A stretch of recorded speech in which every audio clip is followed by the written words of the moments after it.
સુરતના ડિંડોલી વિસ્તારમાં ખંડણી માંગવાની ચકચારી ઘટના સામે આવી છે.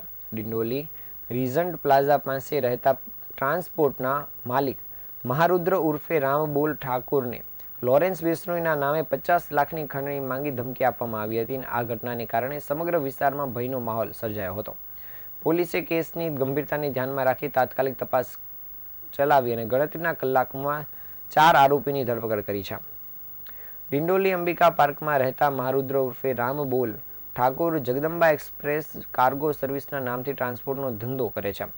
21મીના શનિવારે મહારુદ્ર રાત્રે બાઇક પર ઓફિસથી ઘર તરફ જઈ રહ્યા હતા ત્યારે ડિંડોલી ઉત્સવ રેસિડેન્સીથી શહીદ 4 રસ્તા પાસે બાઇક પર એક શખ્સ આવ્યો હતો અને તેણે મહારુદ્રને રિવોલ્વર જેવું હથિયાર બતાવીને નામ તારું રામબોલ ઠાકુર છે તેમ પૂછ્યું હતું. મહારુદ્રે હા પાડતા તેણે પોતાના ફોન પર અન્ય વ્યક્તિ સાથે વાત કરાવી હતી, જેમાં ફોન પર વાત કરતા જણાવ્યું હતું કે હું લોરેન્સ બિશ્નોઈ વાત કરું છું અને તું રામબોલ ઠાકુર છે, જે 50 પેટી તૈયાર રાખજે, નહીંતર જાનથી મારી નાખવામાં આવશે.